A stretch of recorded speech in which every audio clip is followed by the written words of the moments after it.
Tolee, nagaan nagaarra caalu nagaa waaqayyoo isiniif haa baay'atu. Akkam jirtu hordoftoota koo nagaa keessanii an nagaa kooti galata waaqayyoo. Akkasuma obboleessa keenya ammoo warri jaalattanii baga gammaddanii obboleessi kun yaada garaasaa geeddaratee gara mana waaqayyootti nuuf deebi'ee jira. Waaqayyo galata guddaa haa fudhatu. Waaqayyo imimmaan maatii isaa hin ganne, Waaqayyo imimmaan haadha isaa hin ganne, imimmaan obboleettii isaa hin ganne, akkasuma warroonni inni duraa wajjin tajaajilaa ture bu'anii kadhachaa fi turanii Waaqayyo lafa hin ganne kunoo har'a nu gammachiisee jira. Waaqayyo galata guddaa haa fudhatu. Obboleessi keenya guyyaa kaleessaa yaada isaa geeddaratee gara mana waaqayyootti deebi'ee jira. Baay'ee gammanneerra. Akkasuma haadhaaf abbaa isaa dhiifama gaafatee jira. Haadhaaf abbaa sin gaddisiisee jira. Abbaayee koo haadha koo dhiifama naaf godhaa. Akkanatti gadditan beekaa jedhee maatii isaaf dawwalee dhiifama gaafatee jira. Itti aansuudhaan obboleessa keenya maqaasaa Najalaa badii dhiifama wajjiniin awwal musammaa waaqayyo si haa eebbisu. Eebbifamii siin jechuu jaalanna dhugaa. Waaqayyo nama san kaasee nuuf kenne akkuma Phaawulosi gara mana isaa karaa miidiyaatiin achirratti guyyaa kaleessaa akkasuma obboleessa keenya Wanjii wajjin laayivii irratti yaada garaasaa akka geeddaratu obboleessi keenya maatiin isaas akka gammadanii taasisanii jiru. Waaqayyo bara keessan jireenya keessan haa eebbisu. Darbaa deemaa homaattuu hin qabamina. Gammachuun kana caalu hin jiru. Ergamoonni waaqayyoo namni tokko gaafa garaasaa geeddaratu waaqayyo irrattis galata guddaatu ta'a jedha. Akkasuma immoo nu illee gammanneerra. Obboleessi keenya Tamaam immoo faarfannaadhaan gammachuudhaan waaqayyo isaa galateeffatee jira. Egaa gammachuun kana caalu eessattuu hin argamu. Galanni waaqayyoodhaaf haa ta'u.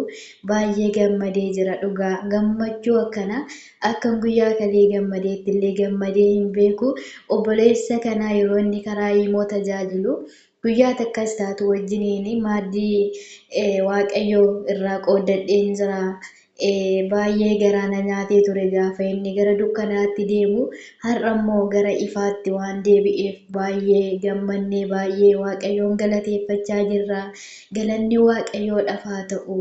Waaqayyo immoo sin haa eebbisu dhugaa warroonni akka isa deebistan gorsitanii warri taasistan waaqayyo waaqarraa sin haa eebbisu.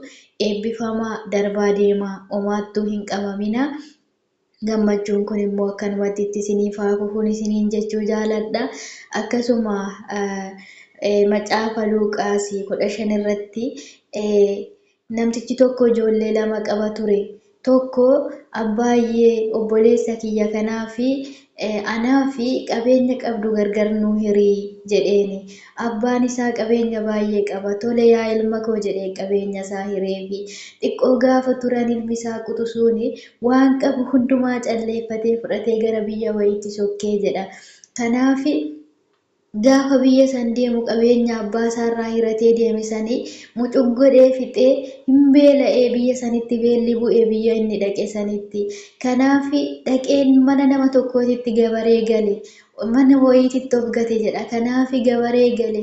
Beelarraa kan ka'e illee qola booyyeen nyaatullee hamma kajeellatutti ture jedha wangeelli.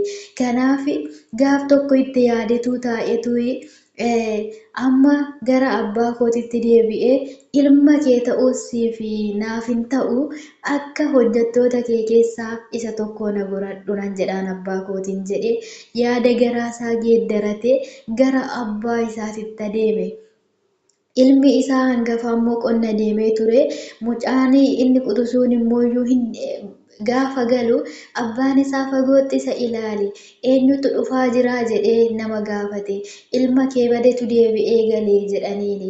Inni salaalatti itti fiigee itti maramee itti boo'ee abbaan isaa ilma isaa dhungatee baganaa galte jedheeni manatti waamee mana seessisee ilmi koo badee ture du'ee ture deebi'ee gale deebi'ee jiraate jedhee ilma kootiif gammachuun hin ta'a hin sirbinaa hin ililchinaa hin nyaannaa nyaannaa hin dhunnaa jedhaniitu cooma hoolaa qalanii nyaatanii. Ilmi isaa inni qonna deeme inni hangafaa sun gaafa deebi'u maaltu ta'ee har'aa jedheeti nama tokko gaafate. Obboleessa keessa badetuyyuu deebi'ee galee kanaaf har'a hoolaa coomaa tokko qalanii fi wajjin nyaachaa gammadaa jiranii jedhe. Ilmi sun immoo inni qabeenya isaa fudhatees nu saamee deeme akkamitti nu'iini anaaf guyyuma tokkollee akkan gammaduu fi naaf hoolaa takka naaf hin qalle akkamitti isaaf akkas godha jedheet irratti ka'e. Egaa obboleessi kee kun du'ee ture deebi'ee jiraate har'a nama jiraatu ta'ee jedhee abbaan isaa ilma isaatitti badee gale sanitti hamma warqiin bahutti uwwise. Har'allee obboleessi keenya amoonii yaada garaasaa geeddaratee kunoo gara mana waaqayyootti deebi'ee jira. Waaqayyollee har'a akka namtichi suni ilma isaa sassimateetti simatamee jira jechuudha. Waaqayyo ayyaana isaa deebiseefii jira, simateera, nuyis simannee jirra. Waaqayyoon isin haa eebbisu jechuu jaalanna dhugaa. Baay'een itti boqodhe, baay'een itti gammade, gammachuu daangaa hin qabne na argate dhugaa dubbachuudhaaf akka guyyaa kaleetti gammadee hin beeku. Ilmi badee suni gaafa deebi'u abbaan isaa waa baay'ee godhee fi har'a obboleessa keenya kana waaqayyo immoo akka dhiifama godhee fi obboleessa keenya kana akkinni akkuma guyyaa kalee hojjechaa turetti borullee immoo ayyaana isaatiin akka saba isaa tajaajilu waaqayyo ayyaana isaa akka deebisuuf waaqayyo irraa abdii qabna. Egaa obboloota koo waaqayyo isin haa eebbisu. Eebbifamaa darbaa deemaa homaattuu hin qabaminaa dhugaa gammachuun kana caalu hin jiru. Baay'een gammade ani akka kootti baga gammaddan.